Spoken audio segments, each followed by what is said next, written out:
Në vitin 2007, Johnny Depp sapo kishte përfunduar filmin Sweeney Ted. Sweeney Ted ishte një film që ai po bënte me forcat e tij dhe me të ardhurat e tij, sepse kishte filluar që të investonte. Mirë po atë vit, po atë muaj që ai po përfundonte filmin, u sëmur vajza e tij, Lily Rose. Lily Rose në atë kohë ishte 7 vjeçe. Dhe Johnny Depp, përpara se të sëmurej vajza e tij, ishte i pranishëm në disa organizata bamirëse, ose edhe në për disa evenimente bamirëse, por jo për ditë. Madje i cilësonte ato si humbje kohe. Mirë po, ai moment i ndryshoi jetën për gjithmonë. Dhe dëgjoni se çfarë ndodhi. Lily Rose kishte një infeksion, dhe duke një infeksion i thjeshtë, ai në atë kohë gjendej në Angli. Dhe kështu që ai mendoi që ta çonte në një spital dhe shkoi tek Grand Ormond Street, tek spitali, një nga spitalet më të mirë të Anglisë. Dhe kur shkoi aty, shikon një kapanon të madh me gjithë ata njerëz që lëviznin, gjithë ata mjek dhe gjithë ato infermiere, mendoi që këtu është vetëm një kasapan, nuk është se kush e di se çfarë bëjnë. Pra fillimisht ky ishte mendimi i tij, si e tha në një intervistë vite më vonë, sepse pikërisht ai moment i shënoi përgjithmonë jetën Johnny Depp.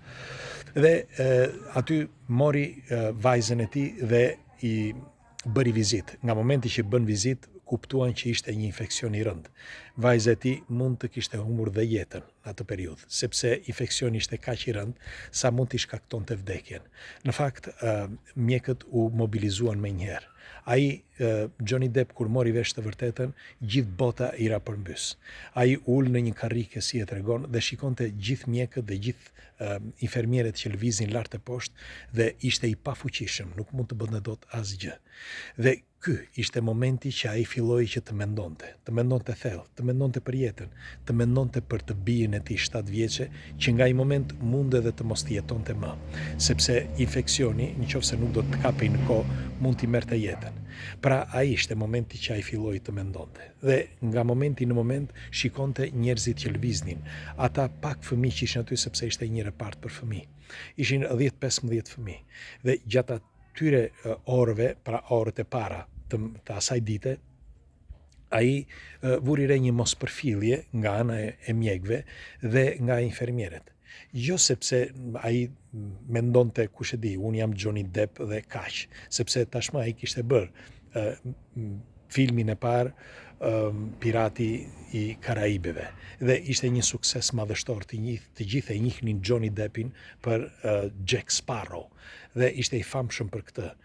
Ndoshta kjo e shënoi pak, sepse duke qenë një personazh dhe shikonte mospërfillje nga ana tjetër, kujtonte se ishte për të, por jo, gaboj, siç e tha dhe vetë më vonë, sepse nuk ishte një mospërfillje, por ishte një angazhim që duhet të shpëtonin ato jetë fëmijësh, ata që ishin aty brenda, secili bënte punën e tij dhe s'kishin kohë që të merreshin me Jack Sparrow dhe me Johnny Depp. Dhe Johnny Depp çfarë bëri? Që atë mbrëmje mori vesh dhe ditën tjetër që situata ishte vërtet drastike. Dhe shikonte minut pas minute ato aparaturat, ato shenjat, ato bipet e aparaturave që shënonin ato parametrat e vajzës së tij. Dhe rinte aty dhe qante në krevatin e të bijës. Dhe shikonte mjekët, çdo mjek, çdo infermier që lëvizi aty, filloi që të mbante mend çdo gjë, çdo lëvizje që ata bënin, kudo që shkonin, emrat e tyre, sa ishin,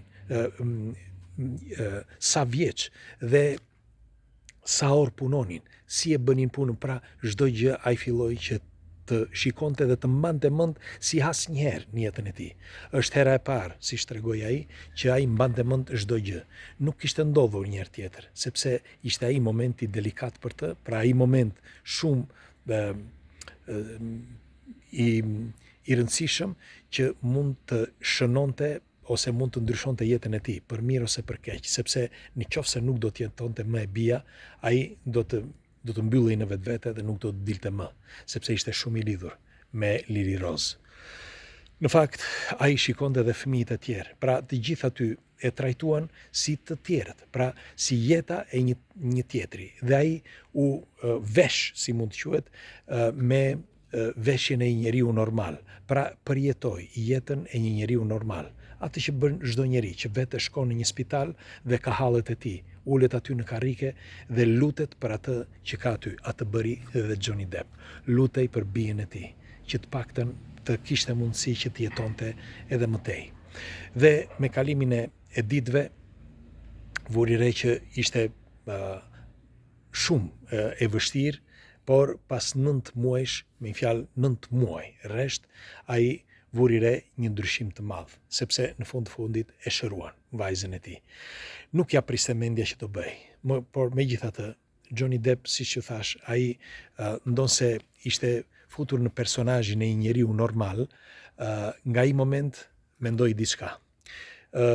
Shkoi, përfundoi filmin tjetër, sepse atë vit, në tetor të atij viti, ai kishte serin tjetër të Piratit të Karaibëve. Dhe vazhdoi filmin bëri kontratën për të vazhduar filmin. Por nuk zgjati shumë, pas 1 muaj e gjysmë, ai u kthye edhe një herë tek ai spital. Por kësaj here u kthye për në heshtje, pa folur me askënd, pa thënë askujt asgjë. Shkoi atë ditë dhe takoi drejtorin e përgjithshëm dhe kërkoi që të gjithë mjekët të shkonin atje dhe të gjitha infermierët. Mbante mend të gjithë emrat e tyre, të infermierëve dhe të doktorëve. Dhe pasi i mblodhin atë dhomën aty, i foli një nga një që të gjithëve dhe i falenderoi përzemërsisht një nga një që të gjithë, duke u nënvizuar rëndësinë që kishin ata në atë spital dhe që i shpëtuan të bien, por jo vetëm kaq, por shpëtuan edhe ata 15 fëmijë që ishin aty.